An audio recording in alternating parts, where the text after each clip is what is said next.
The center of a disk of radius r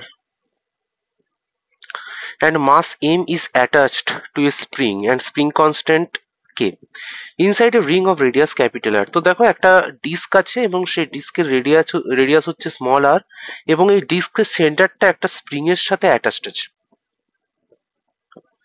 ওকে, এবং আদার and যেটা মানে এই যে ডিস্কটার ভেতরে তার যে সার্কামফারেন্স তার উপরে কোনো একটা এজ পয়েন্টে স্প্রিংটা কানেক্ট আছে।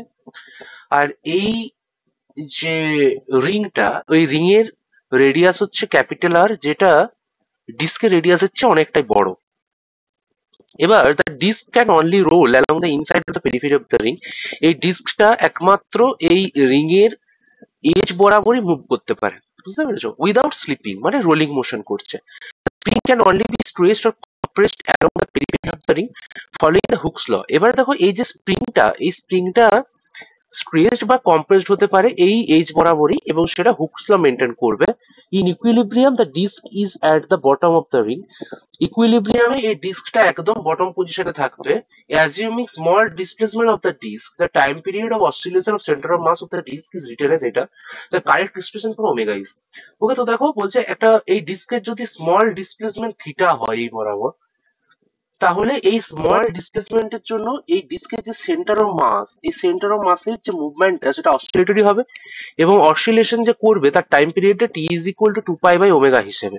The correct expression for omega is নিচের কোনটা। ওকে, তো দেখো আমি এই কোশ্চেনটা ল্যাগ্রাঞ্জিয়ান মেথডে করার চেষ্টা করছি। তো ল্যাগ্রাঞ্জিয়ান এল ইকুয়ালস টু আমরা জানি কে মাইনাস ইউ, হয় কে হচ্ছে kinetic energy of the system and U is the potential energy of the system. তো দেখো এই যে সিস্টেমটা, এটা কাইনেটিক এনার্জি দুটো আছে, একটা ডিস্কটা রোলিং মোশন করছে তার জন্য একটা, ওকে, আর ডিস্কটা যেহেতু ট্রান্সলেশনাল মোশন করছে তার জন্য একটা, দুটো কাইনেটিক এনার্জি। একটা হচ্ছে হাফ এমভি স্কোয়ার ট্রান্সলেশনাল মোশনের জন্য, আর একটা হচ্ছে half I omega square rotational মোশনের জন্য বা রোলিং মোশনের জন্য, বুঝতে পেরেছো? দেখো দেখো এখানে আমরা জেনারেলাইজড কোঅর্ডিনেট হিসেবে থিটাকে চুজ করছি। ওকে, আর আরো দুটো ভ্যারিয়েবল আছে এখানে, সেটা হচ্ছে ফাইটা আর একটা হচ্ছে স্প্রিং এর যে লেন্থ সেটা বা এক্সটা, বোঝা গেল? তো দেখো এই থিটাটা হচ্ছে ডিস্কের মুভমেন্টের জন্য রিং এর সেন্টারে যে অ্যাঙ্গেলটা জেনারেট করে, আর ফাইটা হচ্ছে ডিস্কের যে রোলিং মোশন হচ্ছে ওমেগা অ্যাঙ্গুলার স্পিড নিয়ে, তার জন্য রিং ডিস্কের সেন্টারে যে অ্যাঙ্গেলটা জেনারেট করছে সেটা হচ্ছে ফাই, বোঝা গেল? তো দেখো আমাদের যেহেতু সেন্টার অফ মাসের অসিলেশনের কথা বলেছে, তাই সেন্টার অফ মাসের অ্যাকচুয়াল এফেক্টিভ রেডিয়াস কত? ক্যাপিটাল আর মাইনাস স্মল আর, তাই না? দেখো এই রিংটার টোটাল রেডিয়াস হচ্ছে ক্যাপিটাল আর, সেখান থেকে স্মল আর ডিস্টেন্স উপরে আছে এই সেন্টার অফ মাসটা, তাহলে এফেক্টিভ কত হলো? R minus R. তাহলে দেখো half of M V square equals to আমরা লিখতে পারি হাফ অফ এম ভি, মানে কি ওমেগা ইন্টু আর হয়। তাহলে এক্ষেত্রে ওমেগা বলতে এই যে অ্যাঙ্গুলার স্পিডটা, মানে এই থিটা অ্যাঙ্গেলের যে change with respect to time, সেটাকে আমি থিটা ডট হিসেবে লিখছি। আর এফেক্টিভ রেডিয়াস কত? ক্যাপিটাল আর মাইনাস স্মল আর, তাহলে দুটো স্কোয়ার করে দিলাম।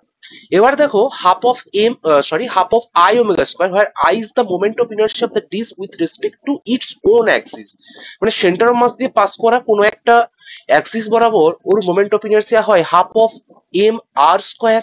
এই আরটা হচ্ছে এই যে ডিস্কটা ইউজ করা হয়েছে তার রেডিয়াস ইন্টু ওমেগা। এই ওমেগাটা কিন্তু এই ডিস্কের অ্যাঙ্গুলার স্পিড যেটা, অর্থাৎ ফাই ডটটা, বুঝা গেল? এবার দেখো একটা জিনিস, এই এই লিনিয়ার যে মোশনটা করছে, এখান থেকে যে ডিস্টেন্সটাও কাভার করলো সেইটা ওমেগা স্পিড নিয়ে গেল, অর্থাৎ ফাই ডটের উপর বেস করে, আর এখানেও থিটা অ্যাঙ্গেল জেনারেট করলো, তাহলে একই ডিস্টেন্স কভার করলো দুটো, তাহলে R phi equals to theta into R minus R হবে। ওকে, তাহলে ফাই ইকুয়ালস টু কত হচ্ছে? R minus R divided by R into theta, তাহলে ফাই ডট ইকুয়ালস টু কত হবে? R minus R theta dot. এবারে নিয়ে এসো এখানে বসিয়ে দাও, তো দেখো কত পাচ্ছি? Half of M R minus R তার হোল স্কোয়ার থিটা ডটের square plus 1/4 M R square phi ডটের স্কোয়ার। ফাই ডটের ভ্যালু বসাও, সিম্পলিফাই করলে আমরা পেয়ে যাচ্ছি 3/4 M capital R minus small R তার হোল স্কোয়ার থিটা ডটের স্কোয়ার, বোঝা গেল? আচ্ছা, এবার আসো পোটেনশিয়াল এনার্জিতে। পোটেনশিয়াল এনার্জি বলতে এক্ষেত্রে দুটো পোটেনশিয়াল এনার্জি আছে, একটা হচ্ছে half of K X square, আর একটা হচ্ছে এমজিএইচ অর্থাৎ gravitational potential energy. Half of K X স্কোয়ারটা হচ্ছে স্প্রিং এর জন্য, আর mgh টা হচ্ছে গ্র্যাভিটেশনের জন্য। বোঝা গেল? এবার দেখো কে এক্স স্কোয়ার দ্বারা স্প্রিং এর কতটা ডিসপ্লেসমেন্ট হয়েছে। তো দেখো এখানে এক্স ইকুয়ালস টু, দেখো এই জায়গাটা লক্ষ্য করো, এই গ্রিন কালারের যে এক্সটেনশনটা আমি করেছি, এইটাকে যদি তার কোনো বৃত্তের চাপ হয় বা আর্ক হয়, তাহলে এখানে থিটা করলে কত হবে? X equals to, X equals to theta into R minus R, হ্যাঁ তাই না? তাহলে আমি এখানে এটা বসিয়েছি। তাহলে half of K R minus R তার whole square theta square plus M G. এবার এইচটা দেখো, এইচটা আমরা যেভাবে পেন্ডুলামের বের করি সেরকম ভাবে বের করবো। তো দেখো এটা যদি একটা পেন্ডুলাম হয়, এই টোটালটা লেন্থ যদি এল হয়, পেন্ডুলামের ডিসপ্লেসমেন্ট থিটা হলে ও কতটা হাইট উঠে উপরে? H equals to L minus L cos theta. এখানেও সিমিলার, তাহলে এল এর জায়গায় এখানে আর মাইনাস আর হবে। বুঝতে পারছো? আচ্ছা, তাহলে দেখো থিটাটা আমাদের যেহেতু স্মল ডিসপ্লেসমেন্টের কথা বলেছে, তো থিটাটাকে আমরা এক্সপানশন করতে পারবো। তাহলে cos theta equals to 1 minus theta square by 2 plus theta to the power 4/25, এরকম করে চলতে থাকে।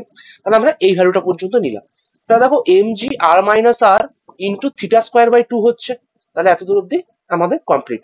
এবার দেখো Lagrangian L equals to K minus U হয়, জাস্ট ভ্যালুগুলো বসিয়েছি, তো পাচ্ছি 3/4 এম আর মাইনাস আর তার whole square into theta rod square minus half of K R minus R তার whole square theta square minus half of M G R minus R theta square.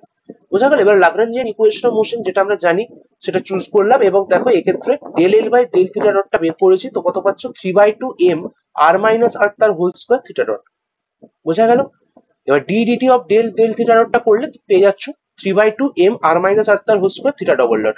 এবার দেখো del L by del theta করলে তোমরা পাচ্ছ minus of K R minus R তার whole square theta minus M G R minus R theta. বোঝা গেল?